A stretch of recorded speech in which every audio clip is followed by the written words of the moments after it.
India have lost the opening test against Australia after recording their lowest score of 36 in test history. Australia के खिलाफ पहले test की दूसरी पारी में टीम इंडिया सिर्फ 39 रनों पर ही सिमट गई है. In Australia, where India have got all out for 36 runs in the second innings. This is India's lowest total ever in test history.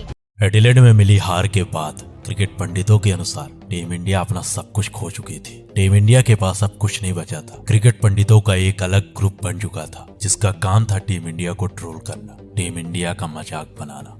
जिस तरह उन्होंने लम्हा डाल के मारा है इसको हिंदुस्तान को टीवी के ऊपर तो लगाया तो मैंने देखा 369 इंडिया कर चुका है, लेकिन वो 369 था नहीं, वो 36 पर 9 था. अतुल भाई 15 रन के अंदर टॉप ऑर्डर फेल. आप अभी भी सर हिला रहे हैं. मैं यही पूछ रहा हूँ, इतना गुस्सा आ रहा है कि ये टीम कैसे ऐसा परफॉर्म कर सकती है. आज तो हमें पूछना पड़ेगा कि वाकई में इस मैच के हार का मुजरिम कौन है.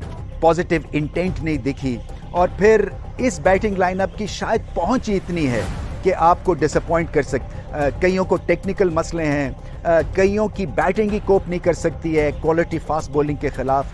कुछ ऐसे ही मजाक, कुछ ऐसे ही मीम्स के बीच मेलबर्न में पलटवार होता है. सिडनी को ड्रॉ पर छोड़ दिया जाता है, लेकिन अब बारी थी कंगारुओं के घमंड यानी काबा की. एक ऐसे मैदान की जहां कंगारू पिछले 32 सालों से अपराजित अजेय थे और यहीं लिखी जानी थी सीरीज के आखिरी मैच की कहानी. टीम इंडिया गावा में दस्तक दे चुकी थी और टीम इंडिया के साथ दस्तक देती है टीम इंडिया की कई और मुश्किलें. तीसरे टेस्ट मैच के बाद अश्विन, बिहारी, जडेजा और जसप्रीत बाहर हो चुके थे. आधे से अधिक टीम इंडिया गावा पहुंचते पहुंचते घायल हो चुकी थी. टीम इंडिया का ड्रेसिंग रूम हॉस्पिटल रूम में तब्दील हो चुका था. आखिरी मैच के लिए टीम इंडिया के पास सिलेक्टेड प्लेयर नहीं बचे थे. अश्विन अपने इंजरी से जूझ रहे थे तो हनुमा को भी दर्द था. चोटिल प्लेयर्स की एक लंबी लिस्ट तैयार थी. कप्तान रहाणे के सामने एक के बाद एक कई चुनौतियां थी, लेकिन गावा अभी भी कंगारुओं का घमंड था और इस घमंड की वजह थी पिछले 32 सालों का वो दिल दहला देने वाला रिकॉर्ड जो कंगारुओं के वर्चस्व को स्थापित कर रहा था. कुछ ऐसे ही हालातों में टीम इंडिया के पास चुनौती थी सीरीज के आखिरी टेस्ट यानी गावा की. वक्त का आलम कुछ ऐसा था कि नेट बॉलर अब टीम इंडिया के मेन बॉलर बनने वाले थे. Brisbane Test between India and Australia is underway. Two Indian players had made their debut in the final test. T. Natarajan and Washington Sundar received their test caps. और इन्हीं के दम पर वेदना था गावा का किला. नमस्कार, आप देख रहे हो द डॉक्यूमेंट्री का महा एपिसोड कहानी गावा की. सिडनी में लोहा ले चुकी टीम इंडिया अब तैयार थी कंगारुओं के घमंड यानी गावा के मैदान पर. दोनों टीमों के कप्तान अपने अलग अंदाज में थे. एक के जहन में गावा का घमंड था तो दूसरे के जहन में उस घमंड को तोड़ देने वाला एटीट्यूड. 32 सालों से अपराजित कंगारू कप्तान अपने घमंड के साथ मैदान पर उतरते हैं तो वहीं रहाणे अपने शालीन स्वभाव के साथ टॉस के लिए आते हैं. टॉस में एक बार सिक्का फिर से कंगारुओं के पक्ष में गिरता है. टॉस जीतकर कंगारू कप्तान ने पहले बल्लेबाजी करने का निर्णय लिया. कंगारुओं की टीम एक बार फिर से नए ओपनिंग पेयर के साथ उतरने वाली थी और टीम इंडिया में 4 नए बदलाव हुए थे. वशिंगटन सुंदर, शार्दुल ठाकुर और टी नटराजन पहली बार टीम इंडिया के जर्सी में नजर आने वाले थे. अब ना तो टीम इंडिया के पास जसप्रीत बुमराह थे, ना ही रविचंद्रन अश्विन, ना तो बिहारी और ना ही जडेजा का जादू था. ऐसे हालात में अगर टीम इंडिया के पास कुछ था तो सिर्फ और सिर्फ हौसला. सीरीज के हर मैच की तरह कंगारुओं की ओपनिंग खराब रही. एक बार फिर से कंगारू ओपनर डेविड वार्नर 4 के स्कोर पर मोहम्मद सिराज का शिकार बन गए. सिराज ने अपने पहले ही ओवर में डेविड वार्नर को अपना शिकार बना लिया था. स्कोर में कुछ रनों का इजाफा होता है कि कंगारुओं के दूसरे ओपनर शार्दुल ठाकुर का शिकार बन चुके थे. अपने पहले ही ओवर की पहली गेंद में कंगारुओं के दूसरे ओपनर को पवेलियन का रास्ता दिखा चुके थे. अब मैदान पर थे स्मिथ और लाव हुसैन, कंगारुओं की जान और शान जो टीम इंडिया के लिए सरदर्द बनने को तैयार थे. परंतु कप्तान रहाणे के पास स्टीव का हल था. उन्होंने वशिंगटन को बॉल थमाकर स्टीव को अपने जाल में फंसा लिया. टीम इंडिया की एक बड़ी मुश्किल खत्म हो चुकी थी, लेकिन लाव हुसैन अभी भी क्रीज पर थे. पर अगले ओवर में रहाणे की एक गलती कंगारुओं को मैच में वापसी करा देता है. नवदीप सैनी के ओवर में कप्तान रहाणे से कैच छिटक जाता है और उसे एक गलती का फायदा लाव हुसैन ने जबरदस्त उठाया. पहले अर्धशतक फिर शतक. लाव हुसैन ऐसे खेल रहे थे कि अब उनके पास गलती की कोई गुंजाइश नहीं थी. लाव हुसैन उसे एक गलती का भरपूर फायदा उठा रहे थे. जो स्कोर 93 पर 3 था वही स्कोर अब 200 पर 3 हो चुका था. लाव हुसैन ने इस सीरीज का पहला शतक जमाया. टीम इंडिया की ओर से डेब्यू करने वाले 3 में से 2 प्लेयर अपना काम कर चुके थे, लेकिन अब बारी थी तीसरे प्लेयर टी नटराजन की। नटराजन ने पहले वेड फिर लावुज़ेन को अपना शिकार बनाया। देखते ही देखते पूरी कहानी बदल चुकी थी। कंगारू एक बार फिर से बैकफुट पर नजर आ रहे थे। देखते ही देखते नटराजन ने कंगारुओं को खदेड़ मारा, परंतु कंगारुओं के कप्तान और पिछले मैच के हीरो ग्रीन एक बार फिर से टीम इंडिया पर आक्रमण करने को तैयार थे। दोनों ने मिलकर पहले पारी को संभाला और दिन का खेल खत्म होते होते ऑस्ट्रेलिया 274 पर 5 विकेट थी। पहले दिन का मैच लगभग कंगारुओं के पक्ष में था। अब टीम इंडिया के पास सिर्फ एक ऑप्शन था। गावा के दूसरे दिन टीम इंडिया का पलटवार। मैच का दूसरे दिन का खेल शुरू होता है। कंगारू अपने तेज शुरुआत के साथ 300 के पार पहुंच चुके थे। कप्तान पिन का अर्धशतक लग चुका था। धीरे धीरे कंगारुओं की टीम एक बार फिर से मजबूत स्थिति में पहुंच चुकी थी, लेकिन एक बार फिर से शार्दुल और वशिंगटन ने कंगारुओं को समेटने का काम किया। शार्दुल ने पहले पिन का शिकार किया और वशिंगटन ने ग्रीन को चलता किया। कंगारुओं का जो स्कोर 300 में 5 था, वही स्कोर 317 में 8 हो चुका था। अंत में शानदार फिनिशिंग के बदौलत कंगारुओं की टीम 371 में ऑल आउट हो चुकी थी। टीम इंडिया की ओर से डेब्यू कर रहे शार्दुल ठाकुर, वशिंगटन सुंदर, टी नटराजन तीनों ने शानदार परफॉर्मेंस दी और ऑस्ट्रेलिया को एक बड़े स्कोर से पहले रोक लिया। टीम इंडिया के गेंदबाज अपना काम कर चुके थे, लेकिन अब बारी थी भारतीय बल्लेबाजों की। भारत की ओर से पारी की शुरुआत कर रहे थे हिटमैन और शुभमन गिल। कंगारुओं की तरह टीम इंडिया की भी शुरुआत कुछ खास ना रही। टीम इंडिया को पहला झटका मैच 11 के स्कोर पर लग चुका था और 60 का स्कोर पहुंचते पहुंचते रोहित शर्मा भी कंगारुओं का शिकार बन चुके थे। बारिश की वजह से दूसरे दिन का खेल रुक चुका था। अब सबकी निगाहें थी आखिरी टेस्ट के तीसरे दिन पर। तीसरे दिन का खेल शुरू होता है। पुजारा और रहाणे टीम इंडिया को एक सधी हुई शुरुआत देते हैं। ये दोनों बल्लेबाज क्रीज पर सेट हो चुके थे, परंतु हेजलवुड ने टीम इंडिया की दीवार को ध्वस्त कर दिया। ये झटका टीम इंडिया के लिए बहुत बड़ा था, क्योंकि यही वो विकेट था जिसके पास कंगारुओं के हर प्रहार का जवाब था। अब ऐसे हालात में सवाल उठता है कि कंगारू गेंदबाजों का सामना कौन सा भारतीय बल्लेबाज करेगा। टीम इंडिया के स्कोर में कुछ रनों का इजाफा होता है कि 144 के स्कोर में टीम इंडिया ने अपने कप्तान को खो दिया। एक बार फिर से कंगारू गेंदबाजों के सामने टीम इंडिया की बल्लेबाजी फंसती हुई नजर आ रही थी, क्योंकि मयंक अग्रवाल भी कुछ खास ना कर सके और 161 के स्कोर में टीम इंडिया का साथ छोड़ देते। 161 रनों पर आधी टीम इंडिया पवेलियन में बैठी हुई थी। कंगारू गेंदबाज लगातार विकेट चटका रहे थे। भारतीय बल्लेबाजों के पास कंगारू गेंदबाजों का कोई उत्तर ना था। शुरुआत तो सभी अच्छा कर रहे थे, पर कोई भी बल्लेबाज उन गेंदबाजों के सामने टिकने का नाम नहीं ले रहा था। 186 के स्कोर पर ऋषभ पंत भी टीम इंडिया का साथ छोड़ चुके थे। कहानी अब पूरी तरह विपरीत हो चुकी थी। कंगारुओं का घमंड चरम पर था। टीम इंडिया के सर पर संकट के बादल मंडरा रहे थे।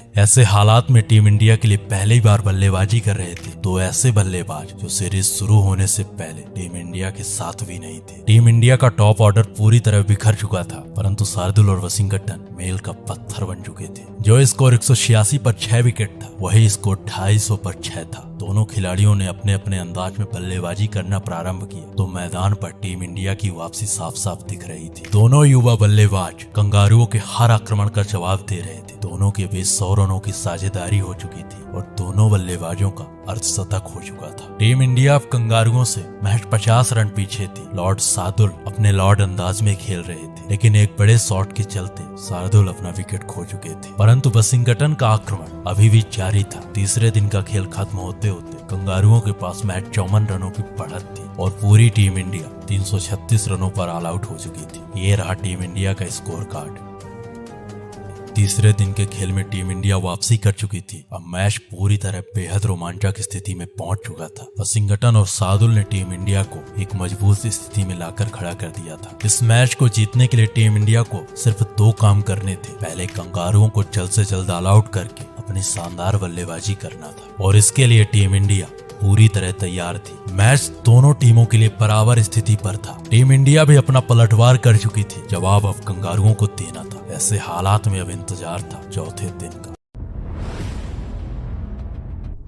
3 दिनों का खेल खत्म हो चुका था। ना तो टीम इंडिया हार मानने को तैयार थी और ना ही कंगारू हारने को तैयार थे। दोनों टीमों के बीच एक जबरदस्त टक्कर हो रही थी। एक ऐसी टक्कर हो रही थी जिसका गवाह संपूर्ण विश्व होने वाला था। गावा का घमंड अपने चरम पर था। ऐसे हालात में कंगारू तैयार थे 32 सालों के घमंड को अजेय रखने के लिए, परंतु टीम इंडिया भी तैयार थी कंगारुओं के प्रतिरोध के लिए। गावा का मैदान युद्ध का मैदान बन चुका था। दोनों टीमें अपने वर्चस्व के लिए लड़ाई लड़ रही थी। मैच के आखिरी 2 दिन बचे थे। क्रिकेट के इतिहास में एक नया अध्याय जुड़ने वाला था, एक ऐसा अध्याय जो कंगारुओं का कलंक बनने वाला था। और इस अध्याय में अहम भूमिका होने वाली थी टीम इंडिया के युवा बल्लेबाज ऋषभ पंत, शुभमन गिल की।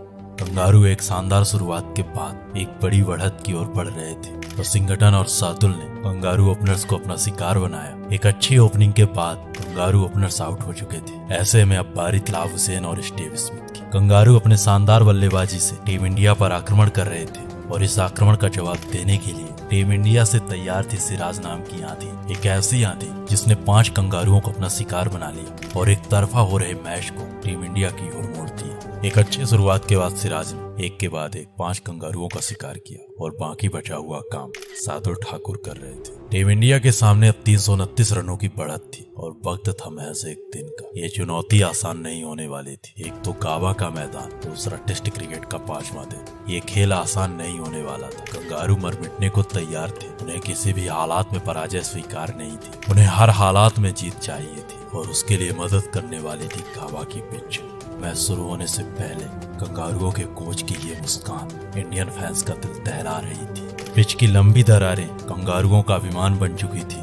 ऐसे हालात में कंगारू तैयार थे 32 सालों के घमंड को अजेय रखने के लिए। 329 रनों का पीछा करने उतरी टीम इंडिया मैच 18 के स्कोर पर अपना पहला विकेट खो देती। टीम इंडिया के हिटमैन अब टीम इंडिया का साथ छोड़ चुके थे, लेकिन पुजारा और गिल ने टीम इंडिया की पारी को आगे बढ़ाया। गिल अपने अंदाज में खेल रहे थे और पुजारा अपने अंदाज में। दिन का पहला सेशन खत्म हो चुका था। टीम इंडिया 83 रन बनाकर अपना एक विकेट खोती है। दूसरे सेशन में टीम इंडिया अपने एक रणनीति के साथ उतरती है। उसे ये मैच हर हालात में जीतना था। दूसरे सेशन की शुरुआत से ही कंगारू गेंदबाजों पर पुजारा और गिल टूट पड़ते हैं। दोनों के बीच 100 रनों की साझेदारी हो चुकी थी। इसी साझेदारी को तोड़ने के लिए कप्तान फिन ने नाथन लायन की सहायता ली। लायन ने अपने फिरकी में गिल को फंसा लिया, परंतु शुभमन का ये योगदान टीम इंडिया को उम्मीद दे चुका था। गिल के आउट हो जाने के बाद कप्तान रहाणे स्वयं क्रीज पर आते, लेकिन ज्यादा देर तक कमिंस का सामना न कर सके। एक छोर से विकेट पर विकेट गिर रहे थे, वहीं दूसरे छोर से पुजारा टीम इंडिया की दीवार बने हुए थे। टीम इंडिया की रणनीति साफ थी। वो इस मैच को हर हालात में जीतना चाहते थे, इसीलिए मैच से पहले ऋषभ पंत को बैटिंग के लिए भेजा जाता है। आखिरी दिन का दूसरा सेशन खत्म हो चुका था। टीम इंडिया के खाते में 183 रनों पर 3 विकेट थे। ऋषभ पंत और पुजारा अभी भी बल्लेबाजी कर रहे थे। दिन का दूसरा सेशन पूरी तरह टीम इंडिया के नाम रहा। इस सेशन में टीम इंडिया ने मैच 25 ओवर में 100 रन बना डाले। अब टीम इंडिया को जीतने के लिए 145 रनों की जरूरत थी। तीसरा और आखिरी सेशन प्रारंभ हो चुका था। 37 ओवर्स का खेल बाकी था और टीम इंडिया के खाते में 7 विकेट थे। ऋषभ पंत को जिस काम के लिए भेजा गया था, वो अपने अंदाज में उस काम को बखूबी निभा रहे थे। पंत के आक्रमण से कंगारू गेंदबाज बेबस नजर आ रहे थे। टीम इंडिया का स्कोर 228 रन हो चुका था। अब जीत के लिए जरूरत थी महज 100 रनों की। ऋषभ के आक्रमण से कंगारुओं के होश उड़ चुके थे। पुजारा का डिफेंस टीम इंडिया के काम आ रहा था, लेकिन पैट कमिंस ने एक बार फिर से पुजारा को अपना शिकार बनाया। पैट के इस आक्रमण से टीम इंडिया में खलबली मच चुकी थी, लेकिन पंत कंगारुओं को कहां बख्शने वाले थे। वो अपने उसी अंदाज में कंगारुओं के खिलाफ आक्रमण कर रहे थे, जिस अंदाज के लिए पंत जाने जाते हैं। पंत की 50 आ चुकी थी।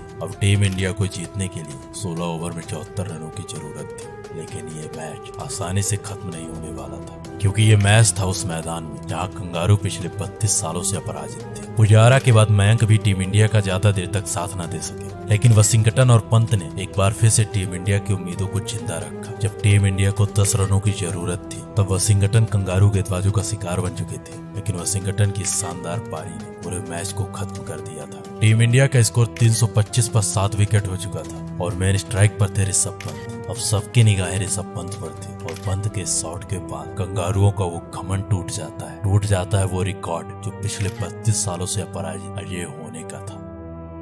टूटा है गाबा का घमंड। जीत गई है मुकाबला भारत और 2-1 से श्रृंखला भी जीत ली है।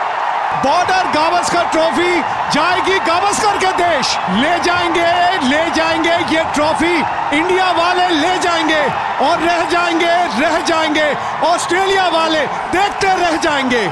Never ever underestimate the Indians. I mean, भारतीय क्रिकेट टीम ने ऑस्ट्रेलिया में अजिंक्य रहाणे की कप्तानी में आज इतिहास रचा।